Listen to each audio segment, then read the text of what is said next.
पासून बेंगलोर पर्यंत येणारी बुलेट ट्रेन, अशा तंत्रज्ञानाच्या विकासाच्या आम्ही प्लॅनिंगच्या गप्पा आमच्या समोर देत राहिलो, पण संस्कृती जपणारी, भाषा जपणारी, राज्य जपणारी, विविधतेने नटलेल्या परंपरेला कायम खतपाणी देणारी या देशातली लोककलावंतांची एक जात, ज्याला कुठलाच धर्म आणि जात नव्हती अशी जमात ही आजही आहे. येणाऱ्या पिढ्या जर लोककलेकडती येत असतील आणि त्यांच्या अगोदर पिढीची ही जर अवस्था त्यांना बघायला मिळत असेल, तर येणारा कलाकार हा हातातला डब वाजवणार नाही तर डब फोडेल आणि महाराष्ट्र संपेल. कुठलाही देश उभा राहत असतो त्या संस्कृतीवर उभा राहत असतो. मला वाटते आता सगळ्याच राजकारण्यांनी, समाजकारण्यांनी थोडंसं थांबून स्वतःच्याच मेंदूचं ऑपरेशन करण्याची वेळ आलेली आहे. मेंदू उलटा करून देशाकडे बघणं गरजेचं आहे, कारण आम्ही फक्त धावतोय आणि हे धावता धावता आम्ही काहीतरी तुडवत चाललोय. आज झेन झी झुरळ म्हणून अंगावर येते, उद्याची झेन अल्फा ढेकणं म्हणून येईल, तेव्हा रक्त पिल्याशिवाय राहणार नाही.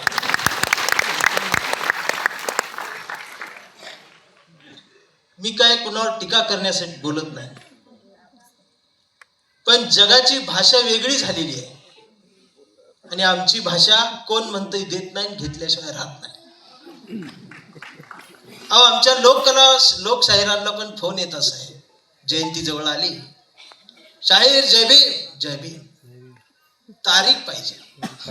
शाहीर म्हणतात ही तारीख घ्या, पण शाहीर मानधन विचारतो, त्याचा पलीकडला आवाज, समाज गरीब आहे. मग शाहीर पण आतडं पिळवत, आमचा शाहीर गाव खेळायचं, त्यात आम्ही समाज गरीब आहे. ठीक आहे, शाहीर म्हणते एवढं एवढं करा, येतो. आता ही नवीन जी आली फेसबुकवरची पिढी, ही एक प्रश्न विचारते, शाहीर तुमच्या ताफ्यात लेडीज आहेत का?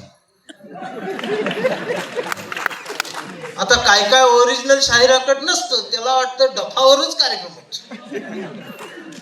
तो म्हणतो तसलं काय नाही, शाहीर राहू दे म्हणतो.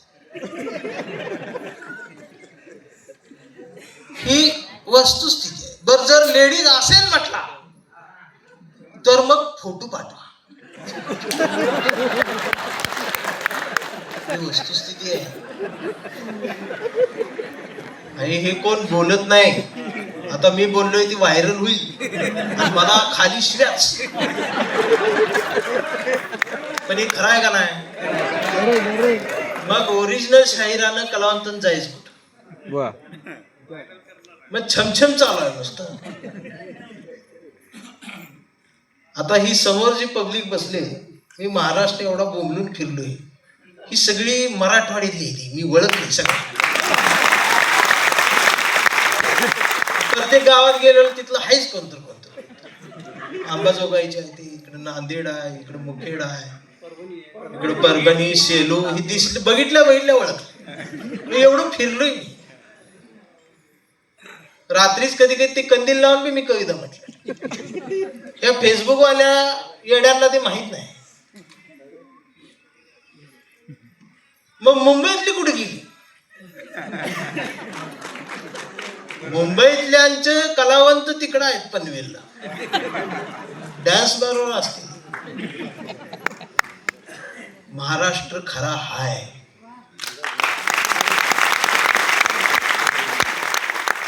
आणि या लोककलावंतांनी आयुष्यभर यांच्या सूरपेटीला, डफाला, त्यांच्या गळ्यातल्या सुंदर स्वराला कधी जात चिकटू दिली नाही, कुठला धर्म चिकटू दिला नाही. यांनी सर्वांनी माय मराठीची, या मातीची सेवाच केली. अगदी तुकोबाच्या अभंगापासून ते साने गुरुजींच्या मुळाक्षरापर्यंत या सर्वांना एका रेषेत उभं करून आमच्या लोककलावंतांनी हे सगळं उभं केलं. आमच्या दारात नंदीबैलवाला आला, आमच्या आईला गमतीनं म्हणायचा, तुझं खूप चांगलं होईल. विनोद करायचा, भविष्य सांगायचा, पण नंतर जाताना हेही सांगायचा, कष्टानं मोठी हो.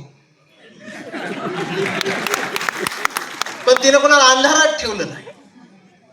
पण नंदीबैल वाण्याचा सन्मान झाला नाही. आमच्या त्या लोक कलावंतांचा सन्मान झाला नाही. म्हणून खरातनं आम्हाला गाठलं. म्हणून खरातनं आमचा हात हातात घेतला आणि म्हणून खरातनं आम्हाला भीती घातली आणि टेबलावर खेळ केला.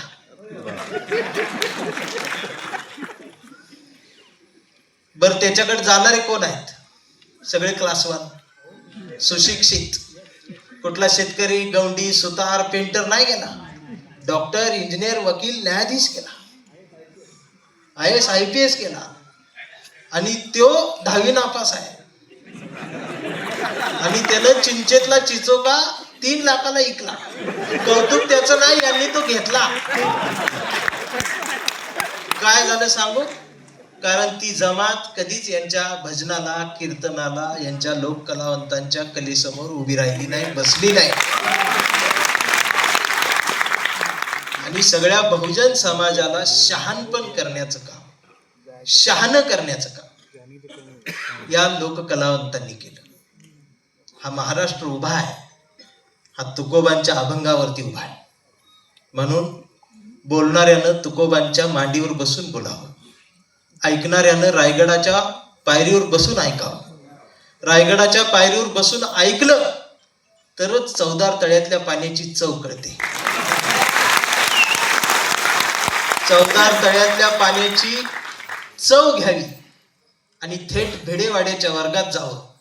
सावित्रीनं गिरवलेली मुळं अक्षरं शिकावी, शहाणं व्हावं, बाहेर येताना लहुजीला वंदन करावं आणि नंतर महाराष्ट्रभर फिरावं आणि महाराष्ट्र शहाणा करण्याचं आणि स्वतःही शहाणं होण्याचं काम करत राहावं. हा लोक कलावंतांचा, लोककलेचा महाराष्ट्र आहे.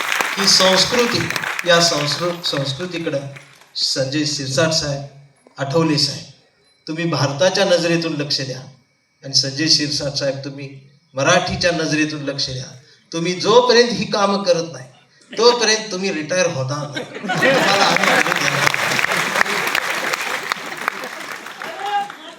म्हणजे केंद्रात सरकार कुणाचं येऊ, राज्यात कुणाचं येऊ, पण तुम्हाला दोघांना तिथे ठेवायचं काम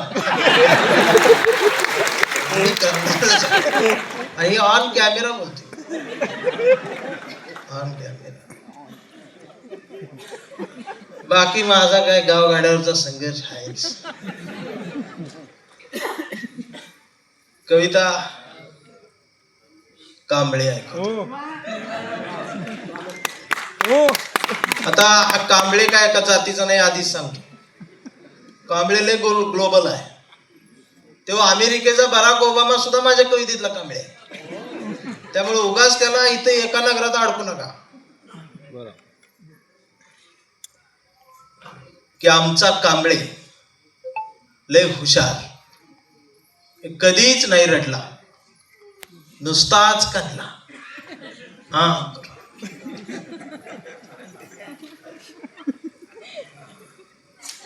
हा कणला म्हणजे ठाम राहिला, लढत राहिला. आणि आठवले साहेब पण कवी आहे आणि आमच्या दोघांचं गाव एकच आहे, कवठे मंकाळची माती आहे. कांबळे शाळेत गेला, मास्तरनं फळ्यावर सरस्वती काढली, पण कांबळेनं पाठीवर सावित्री काढली. म्हणून चिडून मास्तरनं कांबळेला असा तुडवला, असा तुडवला. पण कांबळे बी हुशार, नाही रडला, नुसताच कणला.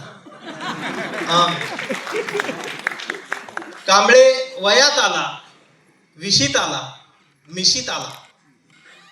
कांबळे गुलाबी झाला आणि तिच्या प्रेमात पडला. मग गार्डन मध्ये बसल्यावर तिने विचारली त्याची जात. कांबळे म्हटला, वेडे मी माणूस, माणूस माझी जात, प्रेमात कसली आली जात. मग माणूस माझी जात असं म्हणणारी एकच जात, तिनं बरोबर ओळखली जात. मग तिनं बी कोपऱ्यात घेऊन कांबळेला असा तुडवला. पण कांबळे बी हुशार नाही राहिला, नुसताच कांदा. कांबळेचं लग्न ठरलं. घरचे म्हणाले मुहूर्त पहा. कांबळे म्हणला पटत नाही, फुले वाचा. नातेवाईक म्हणले सत्यनारायण. कांबळे म्हणला चालणार नाही, बाबासाहेब वाचा. मग भावकी म्हणली, मित्र म्हणली, जागरण गोंधळ, बोकाड तरी का. कांबळे म्हणला पटतच नाही, गाडगे बाबा वाचा. मग घरच्यांनीच दार लावून कांबळेला बोकाड शिजवून असा तुडवला. पण कांबळे हुशार नाही रडला, नुसताच का.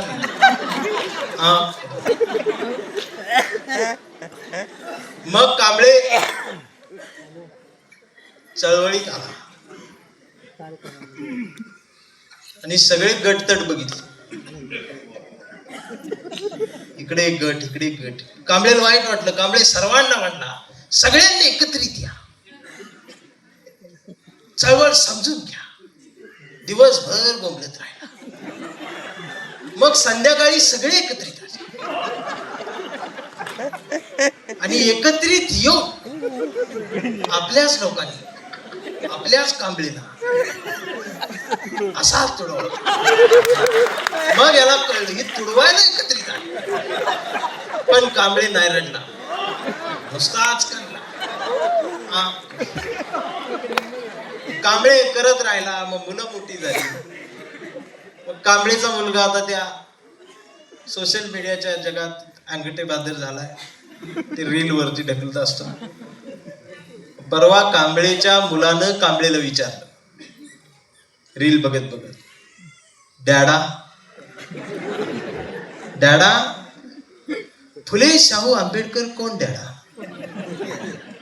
संविधान काय भानगड डॅडा? आणि छत्रपती शिवाजी महाराज खरंच जन्माला आले होते का डॅडा? आता मात्र कांबळे पेटला. अरे म्हटला गावभर पेरलं आणि घरातच नाही उगवलं. मग त्यानं पोरालाच असा तुडवला. पण चिरंजीव कांबळे हुशार, तो बी नाही रडला. तो दोनदा काढला. मग याच्या लक्षात आलं डीएनए मधनं ही डबल गेली, पण विचार ही पुस्तकात जात असतात. आणि आता कांबळेला वेड ठरवलं. अशा माणसाला समाज वेडच ठरवतो. पण मला वाटते समोर बसलेले तुम्ही, आम्ही सगळी तेच वेडे आहोत ज्यांना आम्ही वेड ठरवतो. आणि आता कांबळे वेडा झालाय. समाजाने त्याला वेडा घोषित केलंय. एक आदर्श दवाखाना आहे आपल्यासारख्यांचा, कांबळे तिथं आहे. कांबळे त्या वेड्यांच्या दवाखान्यात मानवतेच्या घोषणा देतोय. कांबळे त्या वेड्यांच्या दवाखान्यात विविधतेने नटलेल्या परंपरांचा देश सांगतोय. कांबळे शिव, शाहू, फुले, आंबेडकर, अण्णाभाऊ साठे नातं सांगण्यात प्रयत्न करतोय. पण कांबळेच्या एका हातात कुठल्या रंगाचा झेंडा नाही. कांबळेच्या हातात या देशाचा तिरंगा आणि मांडीवर संविधान त्यानं उघडून ठेवलंय. आणि डॉक्टर सुद्धा कांबळेला व्यवस्थेचे श्वास देऊन तडवतात. पण कांबळे नाही रडत, ते नुसताच कंते. हा कांबळे जोपर्यंत जिवंत आहे तोपर्यंत हा महाराष्ट्र, हा देश जिवंत राहणार आहे. हा पुरोगामी विचार, हा लोक कलावंतांचा महाराष्ट्र जिवंत राहणार आहे. या विचारपीठावरती उपस्थित असणारे आमचे आनंददादा आहेत. आणि मायबाप म्हणून आम्ही ज्यांच्याकडे बघतो असे भीमराव साहेब या ठिकाणी उपस्थित आहे. माझं या सर्व लोक कलावंतांच्या आणि विष्णुदादांच्या वतीनं शिरसाट साहेब मध्यंतरी पण PN माझ्यासोबत संपर्कात होते. तुमच्यावर एक कविता लिहिली होती, तुम्हाला पाठवली होती. या सगळ्यांच्या वतीनं साकडं आणि मागणं एवढंच आहे की ज्यांच्या प्रतिभेकडं लोकांनी सरस्वती म्हणून बघितलं, त्यांच्या सरस्वतीला कायम लक्ष्मी तुंतुन वाजवत माळ घालत राहिलेली आहे. पण आमच्या प्रतिभेकडं आम्ही सावित्री म्हणून पाहिलं, तर आमच्या सुद्धा सावित्रीच्या पायात आता लक्ष्मीनं नाचलं पाहिजे. आणि ती लक्ष्मी आणण्याचं काम आता तुम्ही सगळ्यांनी मिळून केलं पाहिजे. आणि आमच्या सुद्धा लोक कलावंतांच्या घरावर ईडीची आणि इन्कम टॅक्सची धाड पडावी, एवढं त्याला मोठं करण्याचं काम आम्ही केलं पाहिजे. आपण 5 लाखाचं मागताय. मला असं वाटतं की कधीतरी टीव्हीत पेपरात बातमी बघायला मला आवडेल की लोकशाही कवी कांबळे, गायकवाड, ठोंबरे, देवकुळे 80,000 कोटींचा घोटाळा अटक. मला ती बघायला आवडेल, ती तर बघायला आवडेल मला. मी म्हणाल काय आमच्याने घोटाळा केला, जे एवढी आमची जमात आहे. कारण हा महाराष्ट्र खरा जिवंत यांनीच ठेवला. म्हणून सर्वांना तुम्हाला माझा जय भीम आणि रामकृष्ण हरी सुद्धा. धन्यवाद.